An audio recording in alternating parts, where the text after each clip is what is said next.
queria, antes de mais nada, dizer o seguinte. Domingo tem uma responsabilidade muito grande, né? A gente tem que escolher o prefeito da nossa cidade, a gente tem que escolher um vereador. É bem provável que você já tenha o seu prefeito. E é possível que você ainda não tenha o nome certinho do seu vereador, o que é normal. Então, você tem tempo para pesquisar, ver o perfil do personagem que se encaixa naquilo que você entende que são os seus valores, aquilo que você espera para a sua cidade. Mas eu gostaria de fazer uma discussão a respeito de aquilo que já foi uma verdade no passado. No passado, o coronel chegava e dizia o seguinte: o teu candidato é esse aqui, não o meu, o seu candidato é esse aqui. O eleitor, lá na velha república, né? Ele tinha que saber ler e escrever, tinha que ter 21 anos, tinha que poder subsistir. Em alguns lugares, como em São Paulo, por exemplo, ele tinha que provar que pagava um aluguel e tinha que ter a contraprova do dono do imóvel mostrando que ele pagava aluguel. Olha que coisa louca. Ou votava num lugar público, ou podia ser, se ficasse muito cheia a instalação, ele podia votar em algum endereço privado. Adivinha se não era na casa do coronel? Era na casa do coronel. Isso era muito comum. Obviamente, o tempo foi passando e o coronel passou a ser apenas um líder político, não o dono de todos os votos. Ainda tem coronelismo no Brasil. Claramente tem coronelismo no Brasil. E ele é materializado por intermédio das emendas parlamentares. Em muitos lugares, a compra de votos é uma tentativa dos políticos tentando levar para o seu reduto eleitoral uma obra que não necessariamente é a mais importante para o lugar, para a região, para o estado, ou mesmo para o Brasil.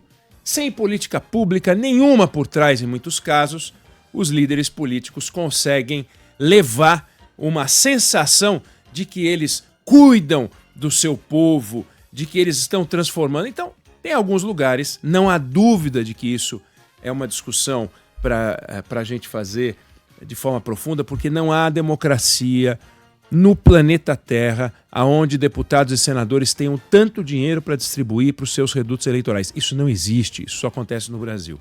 E com isso eles conseguem transferir votos para aqueles que apoiam. Mas, e nos grandes centros? Qual é a capacidade de transferência de votos nos grandes centros? De que forma um cacique consegue fazer com que aquele que ele apoia chegue ao segundo turno ou alcance o sucesso, no caso, a prefeitura da cidade? E vou lhe dizer, você pode conversar com os especialistas todos. Este poder está exaurido ou extremamente limitado. Vamos lá, a gente pega Recife. João Campos tem 75% das intenções de voto. Ele é o candidato do Lula? Ele é o candidato do Lula? Quer dizer, as pessoas estão votando no João Campos porque ele é apoiado pelo Lula? Faz sentido acreditar nisso? O Lula no Recife teve 56% dos votos. João Campos tem 75% dos votos. Se ele tivesse 56%, a gente diria, nossa, que capacidade de transferência que o presidente Lula tem. Mas isso não faz o menor sentido. João Campos é o candidato do João Campos e suas circunstâncias. Filho de quem é, trabalho que fez na prefeitura e com isso ele consegue. Bolsonaro teve 53% dos votos na cidade do Rio de Janeiro em 2022. 53% dos votos. Por que o candidato Ramagem tem só 22%? Que não é pouco, hein? 22% em São Paulo, o sujeito está estourando balão, mas 22% numa eleição onde o primeiro colocado tem mais de 50% é complicado. Por que o Bolsonaro não transfere? Porque ele não quer transferir? Diz, não, votem só... Eu quero só que metade do meu eleitorado vote no Ramagem, hein? A outra metade não sai. Sentado, estátua! Não é isso. É porque o poder que o Bolsonaro tem, o poder que o Lula tem, é muito limitado. Os caciques não conseguem mais fazer o que faziam. Vamos ver. José Serra foi, em 2010, para o segundo turno com a Dilma Rousseff. Em Minas Gerais, o governador eleito naquela eleição foi o Anastasia. O Anastasia foi eleito em primeiro turno, 62% das intenções de voto. Dilma Rousseff venceu em Minas Gerais, José Serra com 58%. Por quê? Porque o Anastasia não apoiou Serra? Não, porque pouco importa para o eleitor quem o Anastasia estava apoiando. Em geral, o peso do cacique é muito forte no mesmo cargo. Então, Lula elegeu um poste e colocou um outro poste no segundo turno. O poste Dilma, que nunca tinha sido eleita para síndica de prédio, nunca tinha sido eleita para grêmio, para coisa alguma, ela foi e se tornou presidente da República, graças ao Lula. O Lula inventou que ela era a mãe do PAC, que ela era tia de não sei o quê, que era avó de não sei o quê, que era irmã de não sei quem. E tinha gente que votava na Dilma dizendo, vou votar na mulher do Lula, na mulher do Lula. Né? O Haddad foi para o segundo turno em 2018, graças ao Lula, que mesmo preso conseguiu colocar o Haddad no segundo turno. Que em alguns lugares do Brasil chamavam de Andrade. Eu vou votar no Andrade, porque é o candidato do Lula, no Andrade. Então é no mesmo cargo, presidente para presidente. Às vezes é um sentimento nacional. Então, o PT elegeu alguns governadores, o PT viveu uma onda, o PSDB viveu uma onda, o MDB varreu o Brasil. É uma onda. Não se deve a este ou aquele cacique, mas é uma onda, um momento. E esse momento acontece. Agora, Bolsonaro, ele se apoiar descaradamente o Ricardo Nunes, coisa que ele não está fazendo. O Ricardo Nunes vai dobrar o número de votos, vai aumentar em 50% o número de votos dele. Será que vai? Será que iria? Porque Bolsonaro já não fez isso. Será que Pablo Marçal atingiu o número de votos que ele atingiu brigando com o Bolsonaro? Brigando com o governador, que ele chamou de goiaba, goiabinha. Brigando com o prefeito, brigando com a direita tradicional aí, vamos chamar de direita tradicional, consolidada do Bolsonaro, e ele conseguiu essa quantidade de votos. Por quê? Né? Então, a capacidade de transferência de votos é uma coisa que já foi um fator eleitoral muito forte e hoje ele é muito discutido. E um dos motivos é que receber a informação de que o candidato está ligado a este ou aquele cacique, a gente consegue muito rápido. Ou alguém tem dúvida de que Lula apoia Boulos. Mas ele não apoiou como deveria, poderia ter feito comícios. Alguém que é petista vai votar no Pablo Marçal porque ainda não ouviu o Lula pedindo voto para o Boulos, né? Alguém que é petista fala, olha, quer saber, eu vou votar no Nunes porque eu não tenho certeza se o Lula quer o Boulos. Não existe. Um camarada que é de esquerda vai votar no Boulos, pode votar na Tabata eventualmente, mas o fato é, não votará em Pablo Marçal por dúvida sobre quem Lula apoia. Da mesma forma, alguém que vota no Pablo Marçal e no Nunes não vai votar no Boulos no primeiro turno porque tem dúvida se o Bolsonaro realmente gosta do Nunes ou talvez apoie de forma escondida o Pablo Marçal. Esse jogo já acabou. O fato é o seguinte, hoje somos todos mais informados. Hoje somos todos mais bombardeados por um volume grande de informação. Eu não estou chamando de informação a informação confirmada, correta, mas nós somos bombardeados por um volume de dados e a informação pode ser correta, pode ser incorreta, mas é um volume tão grande, tão grande, tão grande que a gente vai recebendo cada vez mais informação de forma que cada partícula de informação tem um peso específico menor.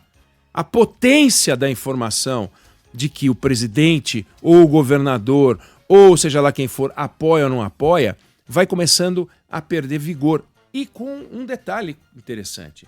Num passado mais distante, um presidente da República ou um governador de estado tinha poder de punir o prefeito de capital, estou falando de grandes centros, poderia punir por não apoiá-lo.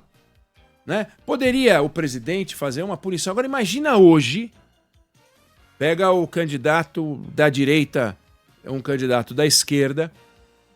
Pega o caso de São Paulo.